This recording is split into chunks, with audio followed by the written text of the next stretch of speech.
మలక్పేట్‌లో శిరీషను హత్య చేసి సహజ మరణంగా చిత్రీకరించినటువంటి వినయ్‌ని, ఆమె ఆడపడుచు సరితను, మరో వ్యక్తిని ముగ్గురిని కూడా అరెస్ట్ చేసి పోలీసులు రిమాండ్‌కి తరలించారు. అసలు ఈ కేసుకు సంబంధించిన పూర్తి డీటెయిల్‌లు ఏసీపీ శ్యామ్ సుందర్ ఉన్నారు. ఒకసారి పూర్తి వివరాలు అడిగి తెలుసుకుందాం. సార్, అసలు ఈ హత్యకు గల కారణాలేంటి?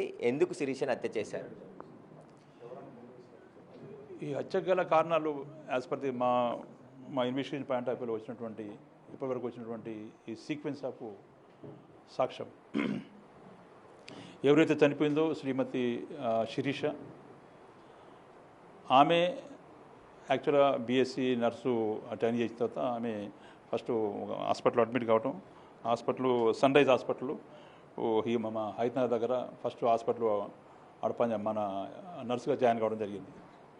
అదే హాస్పిటల్లో ఏది ఇప్పుడు శిరీష ఉందో, శిరీష కూడా అక్కడే అదే హాస్పిటల్లో మన మేనేజర్గా పనిచేస్తుంది. అక్కడ అదే హాస్పిటల్లో ఈ వినయ్ ఎవరైతే ఉందో శిరీష వాళ్ళ హస్బెండ్, ఆయన అక్కడ మార్కెటింగ్ ప్లస్ మళ్ళీ రిసెప్షన్ దాంట్లో పనిచేయడం జరుగుతుంది. ఆ పాయింట్ ఆఫ్ వ్యూలో ఇద్దరు అంటే ముగ్గురు ఒక కోలేషన్గా ముగ్గురు అక్కడ పనిచేయటం, కొన్ని రోజులైన తర్వాత ఈ సరితకి ఈమె మంచి ఫ్రెండ్ కావడం జరిగింది.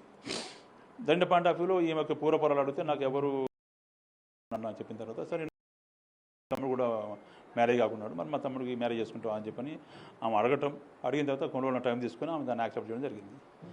సో దాని తర్వాత ఇద్దరిని కూడా ఈ పెళ్లి గుప్పించి పెళ్లి చేసింది సరితనే, అంటే వాళ్ళ హస్బెండ్ వాళ్ళ అక్క. అయిన తర్వాత అప్పటి నుంచి అందరు కలిసే ఉంటున్నారు. దాని తర్వాత కొన్ని రోజులు అయిన తర్వాత ఈ శిరీష హాస్పిటల్ నుంచి రిజైన్ చేయడం జరిగింది. దాని తర్వాత మళ్ళీ ఆమె బ్రిసిన్ ఖోన్ హాస్పిటల్ కాచిగూడ హాస్పిటల్లో మళ్ళీ నర్సుగా జాయిన్ కావడం జరిగింది. అక్కడ మళ్ళీ కొన్ని రోజులు 6 months 9 months ఒక 1 year చేసిన తర్వాత మళ్ళీ అక్కడ రిజైన్ చేయడం జరిగింది. దాంట్లో శిరీషకు ఎందుకు గొడవ జరిగింది సార్? 1వ తారీఖు ఏం జరిగింది అసలు? ఈ పాయింట్ ఆఫ్ వ్యూలోనే ఎవరైతే చనిపోయిందో శిరీష, ఈ హాస్పిటల్ అన్ని మాటికి చేంజ్ చేస్తుంటే ఆ పాయింట్ ఆఫ్ వ్యూలోనే ఎవరైతే ఆడపడుతుందో నువ్వు ఎక్కడ కూడా నువ్వు స్టేబుల్గా ఉండట్లేదు, ఏంది కారణం అని చెప్పని అక్కడ విషయంలో రప్చర్ అయినప్పుడు నీకు చెప్పాల్సిన అవసరం ఏంది నేను అట్లా ఇట్లా అని చెప్పి ఆమె కొంచెం రూడ్గా మాట్లాడిందని చెప్పి, అంటే ఏమో కన్ఫెషన్లో రూడ్గా మాట్లాడితే ఏమంటుందంటే, సార్ ఇప్పుడు ఆమె పెళ్లి చేసింది నేను, అన్ని దగ్గర ఉండి చేసింది నేను, నాకు మినిమం కూడా నాకు రెస్పెక్ట్ ఇవ్వట్లేదు, నువ్వు ఎట్లా పడితే ఎట్లా మాట అదేం చెప్పాను అన్నాక ఆ పాయింట్ ఆఫ్ వ్యూలో ఆమె కొట్టింది, చంపించి కొట్టి అన్నాక నువ్వు నన్ను కొడతావా, నువ్వు మొత్తం నీ చరిత్ర మొత్తం అది తెలుసు, నీ చరిత్ర మొత్తం రేపు చెప్తాను నీ సంగతి అందరి ముందు చెప్తాను. ఏం చరిత్ర సార్ అసలు? సరిత చరిత్ర ఏం తెలుసు? ఏమని బెదిరించింది శిరీష? అసలు ఆమెకున్న ఏంటిది అసలు? చరిత్ర ఏంటంటే యాక్చువల్ ఇప్పటివరకు వచ్చిన ఇన్వెస్టిగేషన్ ఏంటంటే, ఈ సరిత వాళ్ళ హస్బెండ్ ఉండేది ఒమాన్ కంట్రీలో ఉంటాడు, ఇక్కడ ఉండడు ఆయన. సరిత పిల్లలు కూడా లేరు.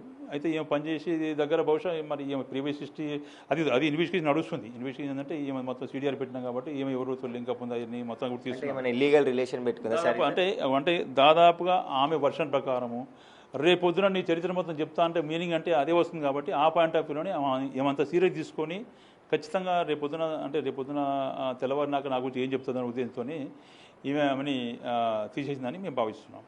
దాంతోపాటు ఆమె కన్ఫెషన్లో కూడా క్లియర్ కట్గా సరే యాక్చువల్గా నా గురించి ఎలా చంపించారు అసలు? మత్ ఇంజెక్షన్ అంటున్నారు, ఏంది ఇంజెక్షన్? ఈ మేడాజోలం అనే మన ఇంజెక్షన్, మత్ ఇంజెక్షన్ యాక్చువల్గా అది యాక్చువల్గా హై డోస్ ఉంటుంది. అది 5 cc అంటే చాలా హై డోస్ ఉంటుంది. అది ఈ శిరీష దాన్ని అప్పుడప్పుడు వాడుతూ ఉంటుంది. అంటే ఎందుకు వాడుతావు అంటే ఇప్పుడు ఏంటంటే సరే ఇప్పుడు నాకు హస్బెండ్ ఎక్కడ ఉంటాడు, నాకు పిల్లలు లేరు కాబట్టి ఇక నాకు కూడా అప్పుడప్పుడు నేను డిప్రెషన్లో పోతూ ఉంటాను కాబట్టి నాకు నిద్ర రాదు, కాబట్టి నిద్ర కోసం అప్పుడప్పుడు నేను చేసుకుంటాను, లైట్ డోస్ చేసుకుంటాను, అందుకని నేను క్యారీ చేస్తూ ఉంటాను అని చెప్పాను. ఆ పాయింట్ ఆఫ్ వ్యూలోనే ఆ రోజు గొడవ అయిన తర్వాత ఏమి ఏంటంటే నెక్స్ట్ డే మార్నింగ్ నీ సంగతి చెప్తా అని ఎప్పుడైతే అన్నదో సంథింగ్ నా గురించి అంటే నా ఇష్టం మొత్తం బయట చెప్తాను ఉద్దేశంతో ఏమైనా తీసేయాలని ఉద్దేశంతో ప్లాన్తో ఉన్నప్పుడు ఏమైనా పోయి ప్లాన్లో భాగంగా పోయి మన శిరీష యాక్చువల్గా సమయం నేను సడన్గా నోరు జారినాను, సారీ అమ్మా అని చెప్పన్నాక మళ్ళీ ఇద్దరు కలిసిపోయి మళ్ళీ కాసేపు కూర్చున్న తర్వాత మళ్ళీ ఇద్దరు ఎవరి రూమ్లో వాళ్ళు పడుకోవడానికి పోయినారు. పడుకోవడానికి పోయినప్పుడు ఎవరైతే చనిపోయిందో శిరీష వచ్చి అక్కడ నాకు నిద్ర రావట్లేదు, తనలోకి వస్తుంది బాగా, నాకు అది వస్తుంది అది అని చెప్పని, బాగా అనీజ్ అనిపిస్తుంది అది అని చెప్పన్నాక సరే నువ్వు పడుకోమని నాకు అది మత్తుంది కానీ ఇస్తా అని చెప్పని డైరెక్ట్గా ఆమె దాన్ని హై డోస్ ఇచ్చేసింది. హై డోసు ఇవన్నీ ఏంటంటే ప్లాన్లో భాగంగానే హై డోస్ ఇవ్వటం వల్ల పూర్తిగా మత్తులో పోయినది డిసైడ్ అయిపోయిన తర్వాతనే ఆమె అప్పుడు ఆ దిండు కవర్ పెట్టి ఒత్తేసి ఆమెకి ఊపిరాడకుండా చేసి చంపినట్టుగా ఆమె క్లియర్ కట్గా యాక్సెప్ట్ చేసింది. తర్వాత హాస్పిటల్కి తీసుకెళ్ళి డ్రామా అంతా కూడా ఎలా క్రియేట్ చేశారు, ఎవరెవరు మాట్లాడుతున్నారు? ఈ పాయింట్ ఆఫ్ వ్యూలో దాని తర్వాత నెక్స్ట్ డే మార్నింగ్ ఆమె వాళ్ళ తమ్ముడు ఉన్నటువంటి వినయ్ కుమార్, దాని తర్వాత ఏంటంటే ఈ వినయ్ కుమార్ వాళ్ళ అక్క కొడుకున్నాడు ఈ బిట్టు అని చెప్పి ఈ బిట్టు వాళ్ళకి ఇట్లా ఇట్లా రాత్రి ఇట్లా అయింది ఇట్లా చేసినా నేను అదిన్నాక సరే అయిపోయింది దీన్ని ఎట్లా మనం ఈ సాక్ష్యాలు లేకుండా చేసిన ఉద్దేశంతోనే వాళ్ళు ఏంటంటే మన సిపిఎస్ చేసినట్టు యాక్షన్ చేసేసి అది బాగా అది చేసేసి ఇమీడియట్గా వాళ్ళే అంబులెన్స్కి కాల్ చేయటం అంబులెన్స్ కాల్ చేసేసి ఈ మెట్రో క్యూర్ హాస్పిటల్ ఎందుకంటే మా ఏరియాలో చాలా మన సోఫిస్టికేటెడ్ హాస్పిటల్ ఉన్నాయి అక్కడికి తీసుకురాకుండా మామూలు మా హాస్పిటల్ ఏంటంటే మెట్రోక్యూర్ హాస్పిటల్ తీసుకొచ్చేసి ఆడ చూపించేస్తే వాళ్ళు ఏంటంటే వాళ్ళు రావటం వాళ్ళు చూసేసి అసలు ఆల్రెడీ దీంట్లో ప్రాణం లేదమ్మా అని చెప్పటం మళ్ళీ అదే అంబులెన్స్లో మళ్ళీ వాళ్ళు దోమలపెంట అనే వాళ్ళ నేటివ్ ప్లేస్ అయినటువంటి అక్కడికి మన షిఫ్ట్ చేయటం అంటే ఎవరు చెప్పకుండా హరిబరి పాయింట్ ఆఫ్ వ్యూలో షిఫ్ట్ చేసిన సమయంలోనే ఆ అమ్మాయి వాళ్ళ మేనమామ ఎవరైతే చనిపోయిందో శిరీష వాళ్ళ మేనమామకి వాళ్ళకి ఇంటిమేషన్ రావటం ఇమీడియట్గా పోలీస్కి ఇన్ఫార్మ్ చేయడం పోలీసు వాళ్ళు రంగంలో దిగి దాన్ని మళ్ళీ బాడీని షిఫ్ట్ చేసి మార్చరీకి షిఫ్ట్ చేయడం జరిగింది. సారీ ఆయన ఇచ్చినటువంటి కంప్లైంట్ ప్రకారం అనుమానాస్పదం ఉంది నాకు ఈ మృతిలో అని చెప్పిందంతా దాన్ని మేము ఎప్పుడు అనుమానాస్పద మృతిగానే కేసు రిజిస్టర్ చేయడం జరిగింది.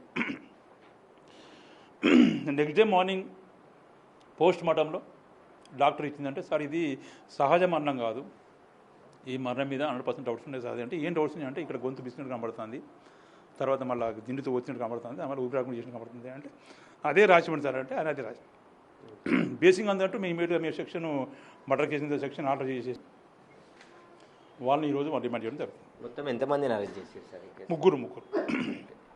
అయితే ఈ కేసులో హత్య చేసి తప్పించుకునే ప్రయత్నంలో ఇది సహజ మరణంగా క్రియేట్ చేసి ఇటు పోలీసులకి శిరీష మేనమామకి అనుమానం రావడంతో పోలీసులను ఆశ్రయించడంతో ఈ కేసుని నమోదు చేసి ఛేదించడం జరిగింది. ఇది హత్య చేశారు A1 సరితగా మార్చారు. అంటే ముందుగా వినయ్ హత్య చేశాడు అనుకున్నారు కానీ సరిత హత్య చేస్తే అక్కను కాపాడడం కోసం వినయ్ ఈ డ్రామా అంతా క్రియేట్ చేశాడని చెప్పేసి కూడా పోలీసుల దర్యాప్తులో తేలింది. ప్రస్తుతం ఈ కేసులో ముగ్గురిని అరెస్ట్ చేసి రిమాండ్ కూడా తరలించడం జరిగింది. కెమెరామెన్ సంజుతో సురేష్, బిగ్ టీవీ, హైదరాబాద్.